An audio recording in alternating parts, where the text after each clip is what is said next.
everyone, to another edition of All Elite Wrestling Unrestricted. AEW Unrestricted, Tony Schiavone and Aubrey Edwards with you. Hey, Aubrey. Hi, hello. How you doing? I'm great. It's starting to get kind of cold over here. So Really? Yeah, not as cold as Chicago. So No, not as cold as Chicago, I'm sure, and not as cold as Atlanta, and I'm sure not as cold as Hollywood, California as well. I think that might be a lie. And speaking of that, we're speaking today with Hollywood hunk Ryan Nemeth. How you doing, Ryan?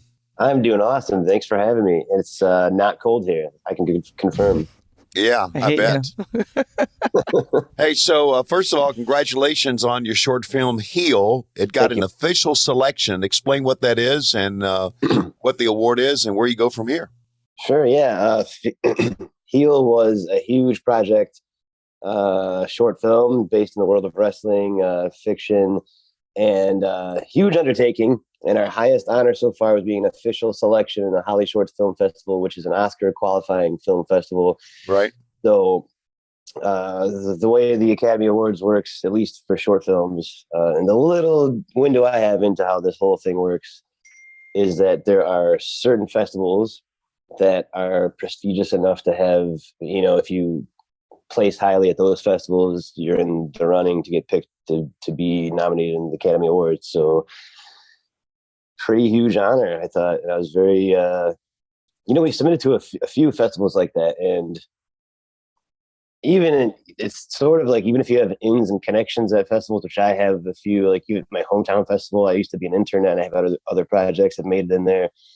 It didn't get into to that one this year, which was like just a major heartbreaking bummer. But there's so many ups and downs of this. And there's so many festivals. You can't really spend too much time getting upset about something because something like that happens unexpectedly. And right here in Hollywood, that festival said, hey, we love this movie. We're going to screen it here at the most famous movie theater in the world. So I thought, okay, cool. Can't be sad about Cleveland. Happy about Hollywood. Great.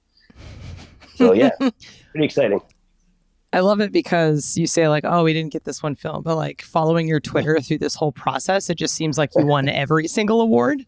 So, but that's, that's the beauty of social media. But like behind the scenes, I'm like not getting into so many other ones. But then like just heartbroken after all these amazing accolades and awards, we won so many awards at so many festivals. I'll still like once in a while, like last week, get a notice, hey, Denver, whatever festival. Sorry. And I'm like, well, I don't care. Who cares? I never even heard of this festival. Who submitted to this? Screw Denver. Yeah. Oh, that's great. You mentioned the film is fiction, but it actually tackles a very serious issue in wrestling. Yes. Oh, sexual assault, harassment, which is unfortunately something that still happens in our industry. And I want to take a moment to talk about when you sort of realized that you could give a voice to this movement. Sure, yeah. I'll just spill my guts here for the first time, really. I mean, Do it. It's unrestricted. I guess I've done like different versions of telling this story, but when I started to find out like some real shady stuff about, things I was very connected to, I basically just stopped all wrestling at all. I just said, I don't want to be a part of this anymore, really. And maybe that's offensive to hear for fans or for peers, but I don't know. I just thought almost every promotion I could work for has some like way of turning a blind eye to this, or just being like, well, this certain person, oh, he's kind of cute, or a draw, whatever draw means on little indie shows. But I thought, I can't do this anymore. I literally cannot have my name connected to this. I can't condone this. I can't have someone, when this inevitably all comes out, go, oh, well, Ryan was always supporting this. Look, Ryan was like wrestling with this person and so on. So I just kind of like dipped out, and took a little while for me to think about what to do. There's no such way of me going, attention, everyone, I'm Ryan. I'm not any of these women, but here's what they told me. You can't do that. So for everyone on Twitter who every day sends me like death threats about that, That's unfortunate. It's insane. Like, if I do something like that, let's time travel backwards. If I decide to do that, suddenly those women feel betrayed, that they've, been manipulated and used as a device or something. And then could also say, well, I never said that. He's lying. I look like a big asshole, pardon my language, unrestricted. Also, it's not very helpful, and it puts me in legal trouble. So I thought, it's really not my business, but there is something I could do about it. And creating a piece of art that can maybe start a conversation or expose, a fictional version of what's really going on here. It might be helpful, might be useful, it might be nice. So we put this thing together and did it. And also the nature of the story wasn't really a man's story. So I wanted to be told through a feminine lens. So Maggie Levin was very happy to take that on and direct this. And I think she did just the best job making a dark, guttural, like kind of brutal movie, but through her lens. So it's not just a man saying, oh, bad things happen to women, I'll handle it. I didn't want that. I just did not want that. So I'm really happy with the way this came together. And I will say, to AEW's credit and Tony Khan's credit, man, he has been so supportive about this movie and just said, post festivals anytime you want, we'll retweet it. And damned if that's not been so true and so awesome. Right. So great. Yeah. So I rambled a lot there, but did I miss it? Or No, we want you to ramble. This is all about you, as a matter of fact. So ramble as much as you want. And you're right. Tony is very supportive of anything that you do outside of his company. And that's one of the reasons it's such a great company to work for. The crowd funded the movie's budget. Talk about the process and how that all worked out. Oh man, that was brutal. That was like I don't know how many people are listening who've done a crowdfund for something, but I'll say this: if you're crowdfunding for something that's just a little selfish, like projects you want to make, right? It sucks. So I wouldn't recommend that. But if you're crowdfunding for something that has a message and a point and like an overall goodwill intent like this did, this is not for profit. At no point am I making money from this ever. In fact, I've lost thousands of dollars on this movie. So I felt like, okay, it was crowdfunded in 30 days. It sucked. It was so hard. It was basically 24/7 every day. You got to be the most annoying person you can to everybody you know and to everyone you don't know. But I had so many amazing people helping boost the message. So filmmakers here, wrestler friends, comedian friends, almost any like great friends or associates I've made like in my adult life were like, this is a good message. This is important. Let's help fund this. People like Damian Sandow or Aaron Stevens, just going on live streams, like in a wrestling ring, just saying, hey, we're not getting off the stream until we raise $2,000 in the next hour. And like, for no reason, just like selfless, wanted to help this project. It's a good message and a good thing. My brother and I would do like live streams at restaurants and like other establishments. Like people would come live and donate, and Grill 'Em All in California was great, helping us with that. But it was just down to the wire. It was like the night before. I thought, well, we're a few thousand away. I'm going to maybe fall asleep because it's 4 a.m. I hope in the morning we're close, And I woke up and we not only hit 100%, but hit like 103%.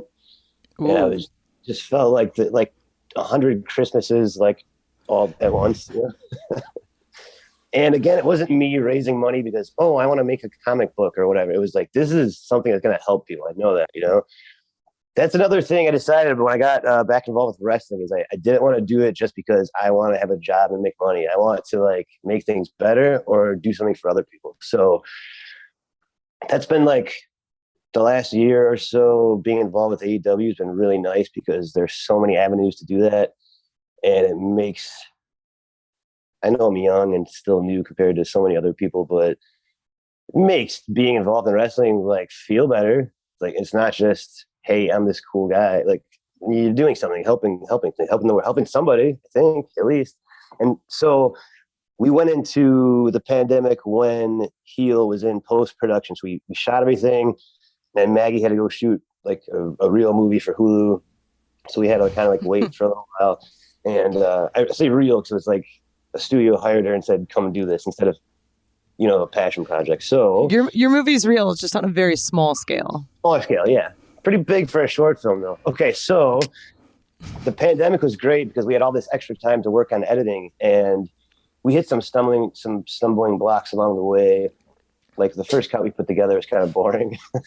Like we were watching it thinking, well, we got the whole story across, but I don't feel like so into this from the get-go. I'm not like being grabbed. So we had this great suggestion from Scott Derrickson, he's the guy who made Sinister, Doctor Strange, Exorcism of Emily Rose. Great director. He suggested just reworking the beginning of it, and his idea was the movie is about this topic. Why waste time? Get rid of these 2 scenes, like chop off this extra shit, get right to it. Sort of like in a wrestling match, like a jump start, like sort of one of those, like, what are we doing this dance of like sizing each other up? Like get to the action, you know? And we added a little voiceover, and I'll let, when people see it, they'll see, but I think it just grabs you right away. It's like 10 minutes shorter than we want. It's like so short compared to what originally the script was. Anything extra is trimmed away, and it's just like, bam, we're in it. You're on a roller coaster instantly. And I think that was such a great suggestion on his part. So thanks, Scott Derrickson. So we had that extra time to play with it during COVID because festivals were on hold. Everything was on hold. So we got it exactly, like, it's so perfect. I love this movie.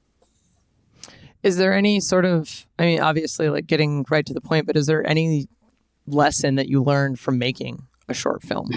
Yes. Okay.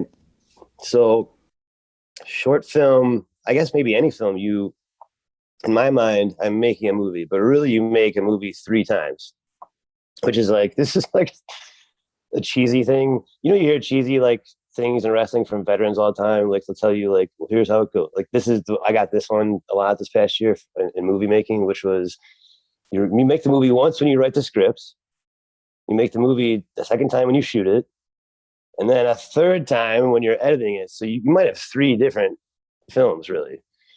And I will say the message and the story was the same throughout all 3 of those stages, but I got rid of like multiple side stories and stuff by the time we actually edited it.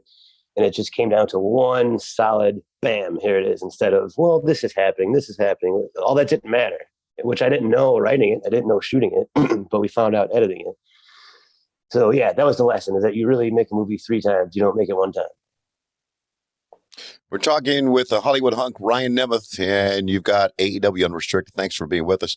Going to get to fan questions a little bit later on our podcast, but right now we thought this is a good one. This is from Jeff DeHaan, Esquire. Do you have another passion project in mind to follow up on Heel? I have. It's not so much a passion project. Great question. It's the next film I want to make. It's a horror film I'm developing with Jason Perlman right now. I love scary movies. I love being scared. I like roller coasters. I like being spooked. I like when people prank me. Like that kind of feeling is probably why I love wrestling also. It's terrifying and fun. So I'm trying to get this horror film off the ground. I wrote it during also during the pandemic. Like when this was being edited, I started writing it and been developing it with him. And we are hoping to start pitching it around the springtime. So it's a scary movie. Yeah, I like scary things. Good question. Talking to Ryan Nemeth, talked a lot about movies, and we should probably talk a little bit more about wrestling coming up on AEW Unrestricted. So when I'm traveling, I'm often using unsecure airport Wi-Fi, hotel Wi-Fi, and public Wi-Fi is notorious for being, unsecure. There's hackers, they steal your data, and we're all over the place. So using a strong VPN is really important. And NordVPN on my phone, my laptop, my iPad protects me from hackers, gives me huge peace of mind when I'm traveling. One thing with NordVPN, you don't have to worry about internet speed for your better security. And that's what we worry about. If we got a VPN, are we going to slow down? How long is it going to take to download things? But with NordVPN, internet traffic is routed through a secure encrypted tunnel, which protects data and privacy. You can also have NordVPN up to 6 devices. 6 devices, that's pretty cool. So if you're into streaming movies like I am, or a game is available in your country like Aubrey's gaming would be, then NordVPN is the way to go.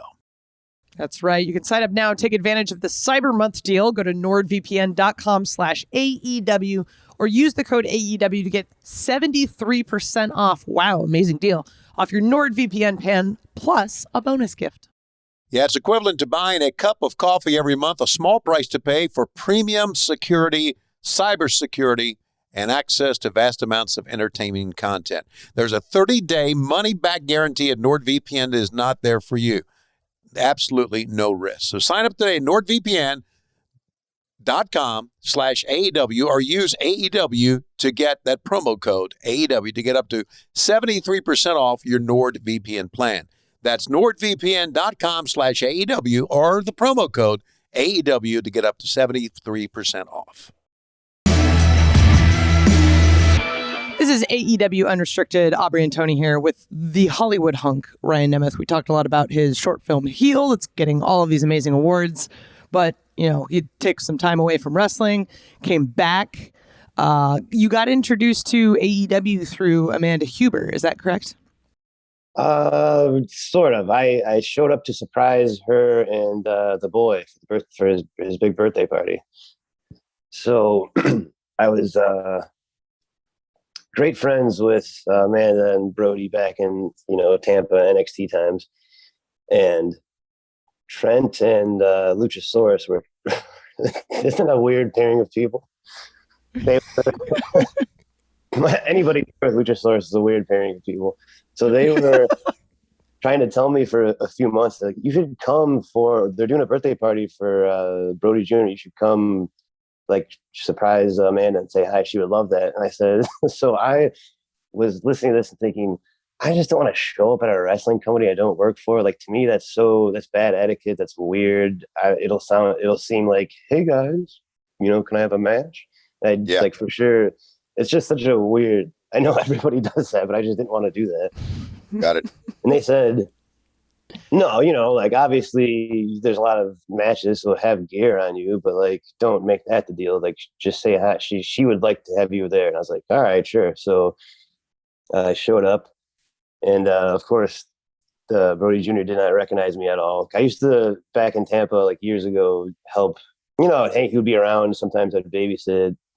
I thought he was the funniest little monster ever. He would just run around naked. He would just tear his clothes off and just start running around, jumping off things.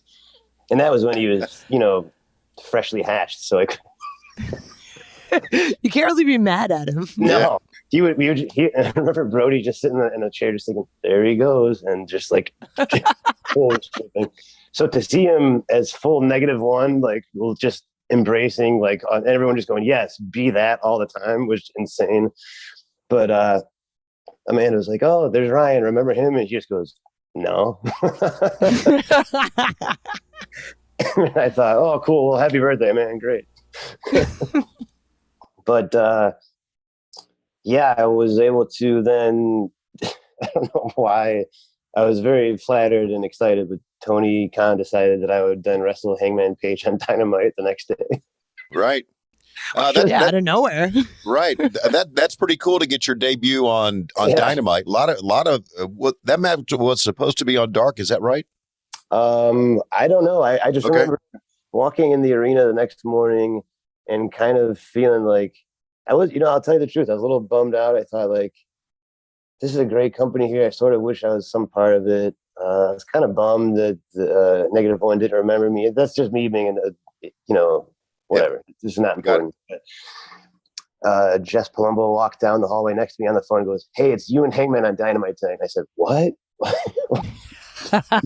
Yeah, pretty cool, huh? And I was like, yeah, the coolest thing that's ever been said to me. Cool, great. Yeah, that is pretty cool. But what? Why? Where did this come from? But I have to say that was also a great when my brother would text me from whatever city he was in and say, how'd it go? How was the birthday party? I'm like, well, I'm on Dynamite tonight, so, or whatever. Yeah, it's quite a party.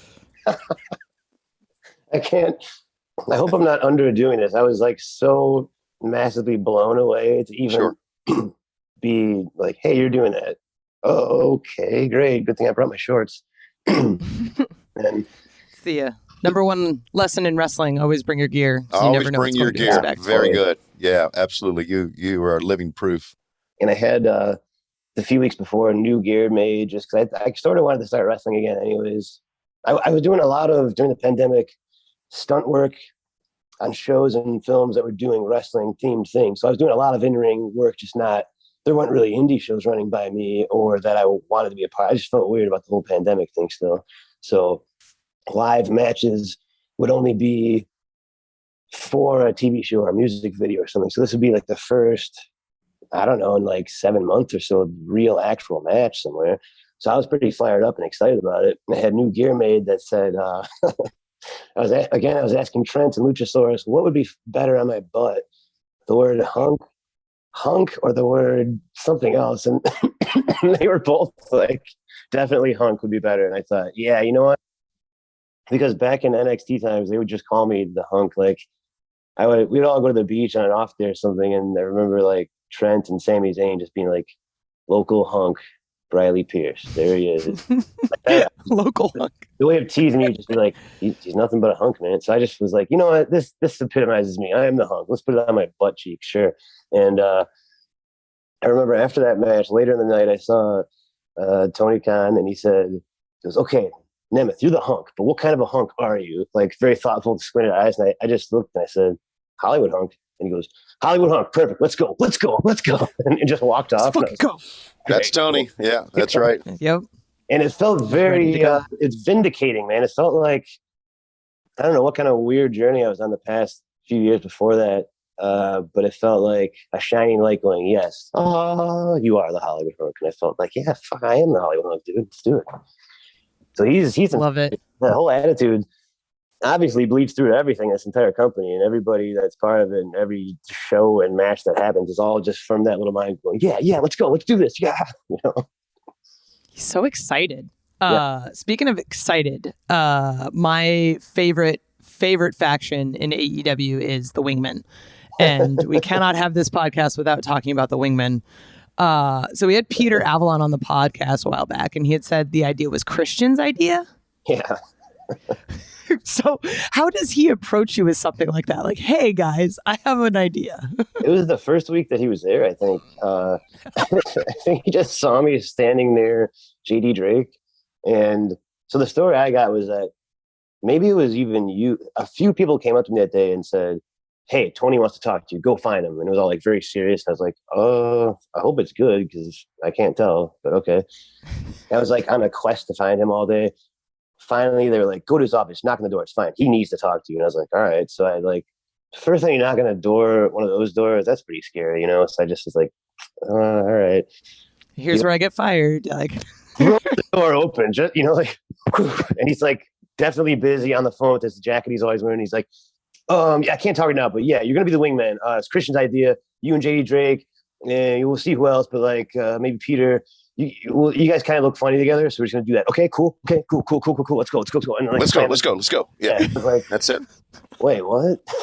Okay, so I guess that Christian like saw us standing together and thought that we were like a funny odd couple, and we had already we tagged once, and me and Peter tagged, and there's like kind of a loose group, and maybe he says there like it was very unclear what was happening, and then Christian just thought like, well, they're kind of funny and an odd couple, and maybe they would compliment each other and then I talked to him and I was like, what's the deal? And he said, thought it'd be funny, you know. Like, you know, the wingman, like you guys help each other pick up chicks, but like maybe it doesn't work. And right. I was like, that's it. That's the whole idea. But right. That's all you need because it's been so fun, really. Yeah. And I thank him every time I see him, like, hey, dude, thanks. Every single match I've had since then has been because you just thought something might be funny at some point. So, yeah, thank you. Yeah. Talk about JD's wardrobe, the mesh shirt. That was another. Yeah. So, he said, you guys should, you should start, like, trying to dress him. He should be that oddball you try to make pretty. So I went on it. Online and started ordering all these like wild sexy shirts, you know. And the things that we did, the pre-tapes and the stuff he wears and like his reactions are all real, because I would in the locker room be like, all right, I got you this, and he's like, hell no. I'm like, I got you this, that looks like a fishnet, I'm not wearing that, like, and whatever, like, you know, country sounding adorable phrases he uses were so funny that I was like, we gotta film this, man. This is everything you're saying is so funny. Your visceral reactions to how gross you think these hot, sexy shirts are is like really popping everybody. So yeah, we're trying to do And then he fully embraced it and started texting us like, all right, I got these suspenders. I got this hat. What about and like, he just got really into it. So I love that. Oh, God. I remember the first time he wore like the black mesh one with the little gold inlay. That's the best. And I was like, oh, that's a nice shirt. And he goes, Nemeth picked it out. He just like says it right away. Like making sure that everyone knows this is not my idea. This is someone else's idea. But it's so perfect it's so because good. you all kind of seem like you shouldn't work together, but you do. And like, that's weirdly, that's what I would expect JD to wear to a club when he's picking up chicks. I don't know. Sure. It works. Like, I don't know why it works, but it does. Oh man. Just a little tidbit. A month or two into it, Frankie Kazarian would come by us and laugh and just say, you're the wingmen. And every time I see you guys, there's not a woman to be found anywhere. And isn't the point of a wingman to be like constantly helping each other date girls? I've never literally ever seen you talk to a woman, any of you. And I think it's such a great observation. Yeah, that's kind of the whole idea, isn't it? Yeah. You guys are there to talk to women, but you never talk to them. There you go. So, yeah. I thought it'd be funny if there was a scene like in a movie or somewhere, maybe in a girl, approaches me and says, "Oh, I'm into you." And I say, "Yeah, but what about Peter? Check this guy." I'm like wingmaning he up, and she goes, "Okay, I like Peter now." And he's like, "All right, but have you met my friend JD?" And it just goes in a circle where we're all wingmaning so hard that no one is the man, and she just goes, "I'm just gonna walk away now. You guys are just great friends. See ya." Hey, it works, man. I could totally 100% see that happening. On top of trying and failing to pick up chicks, one of the things that you guys did that I love is the idea of doing makeovers or hostile makeovers for other people. Specifically, like the image I have in my head when I say that is when you're spray tanning Orange Cassidy, and just like as on the outside of the ring, like it's just absolutely ridiculous. Where did the idea for something like that come from? Well, we wanted to do. I think Peter thought of the phrase "hostile makeover." And I thought that was so funny. We all loved it. And the great thing about Orange Cassidy and so many other wrestlers in AEW is that they love having fun, and they know that fans love fun things. And they don't just want to see, they don't want the personalities to happen, and then the match happens and it's just wrestling for the most part. So Young Bucks are a great example of that. Matt Hardy, like so many people, the personality comes into the ring, and that way the viewer is watching fun, cool wrestling versus, well, they were fun during the promo, now it's headlock, hip toss, whatever. So Orange had the great idea of like, would you guys like mess my hair up or something? And I was like, dude, I have so much spray tan. We should just spray it, because I just always have so much spray tan on me. We should tan and stuff. And that was so fun for a while. I hope we get to do more of that. Basically, the idea is we want to make you pretty. If we have to fight you, we will, but we still want to make you pretty. Like their goal is, even if we hate you, we still want to be wingmanning you and like enhancing your appearance. We're talking to Ryan Nemeth, and we're talking about the Wingman. You've been a big part of being the elite as well on BTE. How did that all get started for you? I think before I even was at AEW, Luchasaurus, he would always he'd be telling me like, here's what we're doing on this week's BT. What do you think we should do? And I love being part of the conversation of thinking of ideas. And I love that there was an ongoing show that just had different storylines and characters and sort of translated to TV, but often didn't have to. And then I started doing Hollywood trivia, which was to make myself look foolish and just brag about like the lame roles I had in TV and film and commercials, and as if they were like the best things ever, And that was pretty fun for a while. I got involved. I did some things with Negative One picking on me. I always think it's fun to be the butt of a joke, and I'm more into that than I am someone saying, "Hey, look how cool and awesome and great I am!" Right? Like that that does nothing for me really on a show like that. And so I was just like, I want to be the epitome of the butt of the joke and try to tell everyone that I won an Oscar for a crappy Venmo commercial I was in, like that, and like hold an award around with me, like what a dipshit, Right. So I love doing that for a while, and then I started making some real weird stuff just to see if the Bucks would like be into it. And every week I would send something weirder and weirder to the Cream, the kind of pseudo horror movie stuff. And they were just like, yeah, this is great. It's something different. And every week I'd be surprised that it made it onto the show. And I just think, all right, I got to keep doing weirder and weirder. So it's a nice little personal artistic challenge instead of sitting at home doing nothing all week. Like I thought of it for a while as like, I'm making a little short film every week, no budget and a camera phone. Let's do it. Cool. It's just, I mean, like recently you've done the Untitled Michael Bay project where you're just in a shark suit. You've broken up with your girlfriend on BTE. There's just a wide range of like characters and situations that you've been in, and it's been absolutely incredible. One of my favorite parts of BTE, just because I think is so different.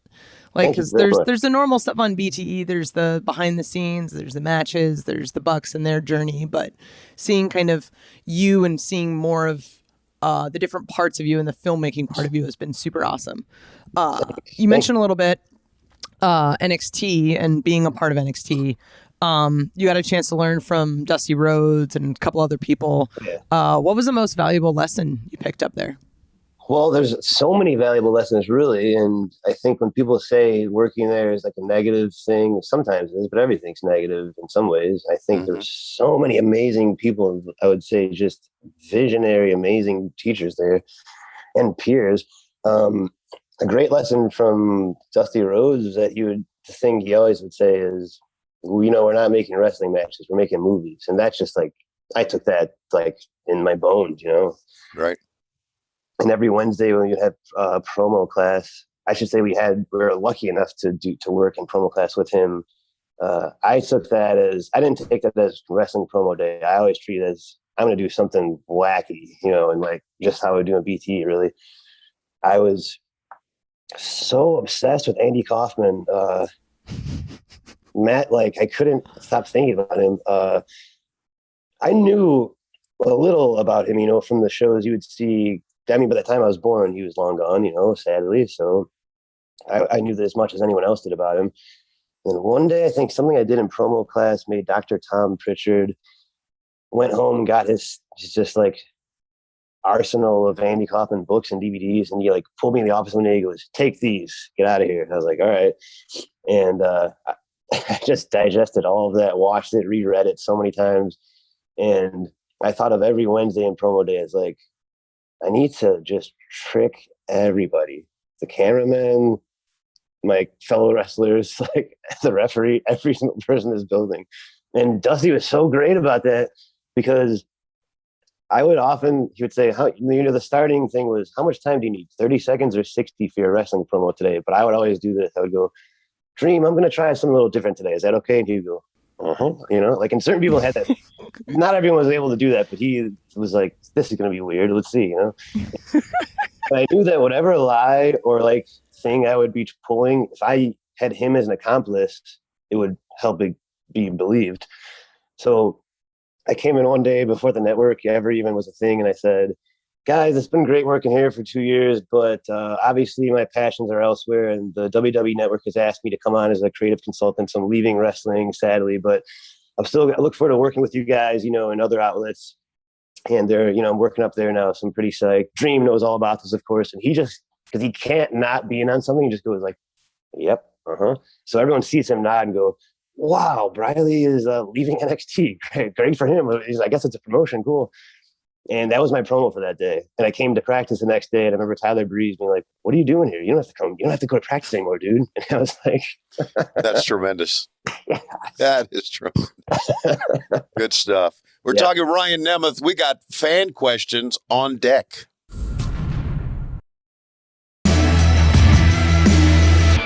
We are talking with a Hollywood hunk, Ryan Nemeth, star of Stage, Screen, and BTE. Chris wants to know, is Ryan okay? I get more and more worried after each BTE segment. Chris, I'm doing fine. I really appreciate the concern. I guess he's probably wondering if I'm good after the breakup.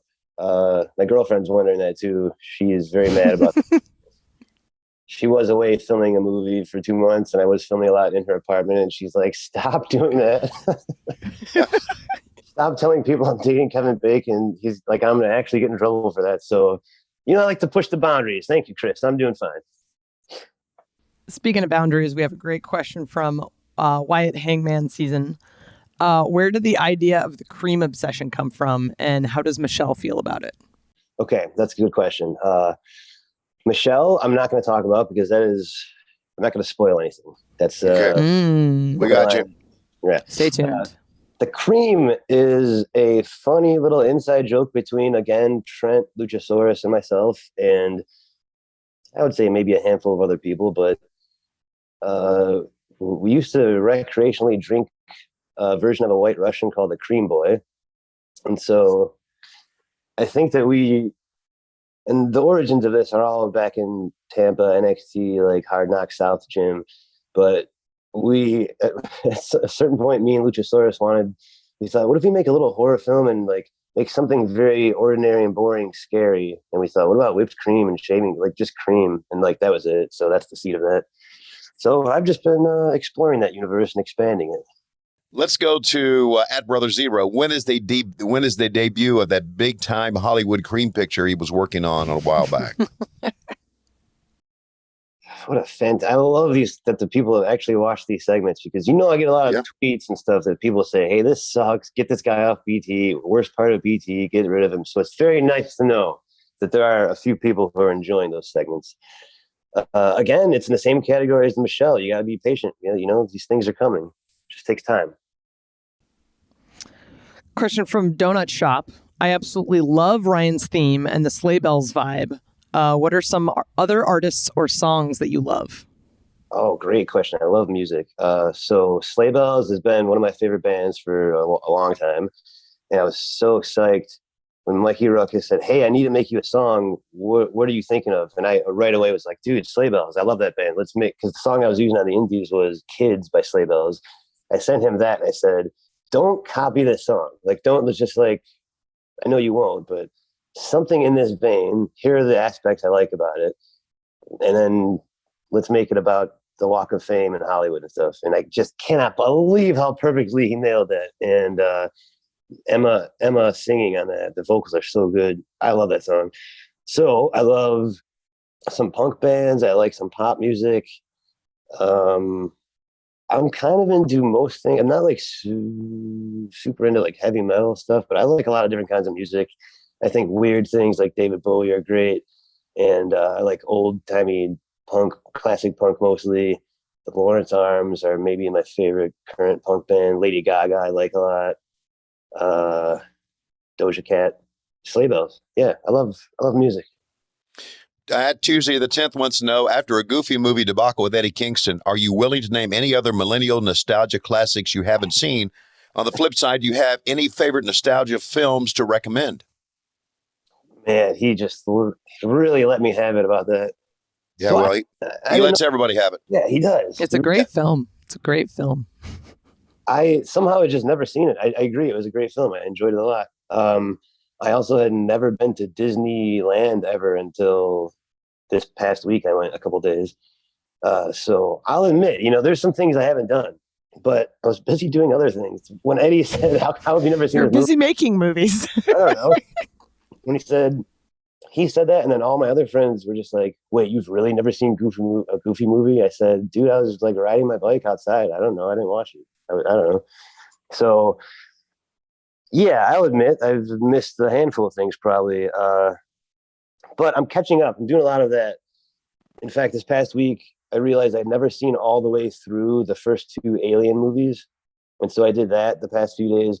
I admit when I haven't seen things and I go back and watch them. So, I'm not a fool. Nostalgic things for me, the movie Scrooged, starring Bill Murray about, like Christmas time. That is super nostalgic for me. Absolutely. Yeah. I'm with you. It's a toaster. Yeah. One of my favorite parts of that movie. Good job. Man, yeah. Great movie. Carol Kane. Mm-hmm. God bless her. Hey, and she's so good on yes. What is the show that she was just on? Redheaded girl, 30 Rock writers. I'm blanking on it right now, but she's so good as a landlord on that show. Have you ever seen My Blue Heaven with Steve Martin and Rick Moranis? Definitely, yes. Oh, yeah. Oh, my God. Hey, the Only Murders in the Building with Martin Short and Steve Martin. Great show right now. Ooh, love it. Awesome. Great recommendations of things I need to check out. I'm going to skip down to this question from Ted the Hillbilly Heel. What have you learned from the other wingmen that you've incorporated into the ring? Other wingmen, what have I learned? I've learned that Peter is very delicate and we need to care for him. So, I've learned you just kind of surround him with strength. Because at the slightest offense, this man's face will contort into rubber or Jim Carrey faces, I've learned a lot about bowling from JD Drake. He is one of the, in my entire life, including anyone I've ever, one of the best bowlers I've ever met. I was preparing for the charity bowling event I went bowling a few times and would send him clips of, some games, and he would give me real, very tangible tips that were helping a lot. And even the night of the charity event, when he just destroyed everybody by so many pins, he told me you should be using a ball that's a little bit heavier. And then, I switch balls and I'm like, oh my God, more pins are going down. This guy he can look at you and watch it and just know. So, and then those are probably the top two things. Yeah. Let's go to Comic Book Alex. If you got the call to be a character on The Simpsons, would you want to play yourself or a character the show made up for you? I would like to play a character the show made up for me. And that would be just massive dream come true. I'll say this would go for the nostalgic question earlier. Anything with The Simpsons at all is massively nostalgic for me too. Very good. Got a question from Nate Huang. What movie franchise do you want to be a part of? Oh, man. I would be happy to be a part of any franchise would be huge, because then you cause that nostalgia in other people, and I would love to be a part of that. I don't know. Well, you could be a part of the Marvel Universe. You could be part of James Bond. Yeah, okay. That new Alien. You could be the new James Bond since Daniel Craig stepped down. Okay, all right. You heard it here. It's officially been decreed. There you go. Why not? Give it a shot. The new James Bond. Yeah. Oh, the Unbreakable Kimmy Schmidt is what I was thinking of with Carol Kane, and she's so good in that. Sorry. Yeah. Delayed a little. Yeah. There's so much to digest out there to watch. You just never have time to watch all of it. PSR director wants to know, when are the Ringside Hostel makeovers coming back? As soon as possible. Really. Yeah, I hope. He says people needs forceful haircuts. Yeah, some of the people in the roster need some haircuts too. Yeah. When he comes back, he's getting a little bit long. I kept being away. Not that I'm trying to be a booker here, but I can see that you guys give someone a forcible makeover, and all of a sudden they like it, now they're part of the wingmen. You see, I think terrific idea. Yeah. All right, we have start building this cult. Yes. All right, we have two questions from Aubrey Edwards on Twitter. I want to know where the Pee Wee Herman dance came from. Oh, sure. There was an indie show in Los Angeles in like 2014 or 2015, I think, and it was me and EC3 in the first match. It was a barroom brawl, and just like many things in wrestling, it was an inside joke. So Damian Sandow was in the back with us, and he said, "Hey, since you're such good friends with Pee Wee, dude, you should do the Pee Wee dance during the match." And I said, "What? That just makes no sense." He goes, "Yeah, it'll be great for your character. Just like do it and then go nail him in the corner." And I said, "I don't think that'll get over." And he says, "I bet you could do it. Let's bet $20." It was like a $20 bet or something. I said, "All right, fine. Then I'm going to try my hardest to." And I took center of the ring, started doing it, and just people were throwing beers and booing and spitting. And I thought, all right, this worked. Cool. So I love Pee Wee Herman. Great friend for many years. Great dude. Great guy. Oh, God. To me, Pee Wee's Big Adventure is the all-time comic classic. Oh, my God. So good. It is unbelievable. Keep talking about those nostalgia films, man. All right, Yeah. second question I have. You had a fantastic showing on the Jericho Cruise, ranging from a 37-minute comedy set to probably my favorite match versus the Dark Order. What is the thing that stands out to you from the cruise as your favorite? Sort of the way you just described it is how I described it to my family when I got back. They said, "How was the cruise?" And I said, I had the longest, most positive comedy performance in my life and had the most fun wrestling match I've ever had ever. So those two things stand out massively to me. One visual, like, still image that stands out to me is the 4 wingmen walking to the ring with robes on. Like, that is like, I know it's, who am I to say iconic, but in my own personal memory, that's an iconic moment. And I think something that also stands out is when I kept going back and forth, just in and out during the comedy show. One time I went back and Orange is back there going, "You've been out there for 37 minutes. Are you going to be done yet?" And like that. And I was like, just like 2 more times. Sorry, dude. And like that, him just being like, "What is happening?" really will never leave my mind. All right, Ryan Nemeth. Good talking to you, buddy. Thanks for having me. What a pleasure. Thank you very much. Honored.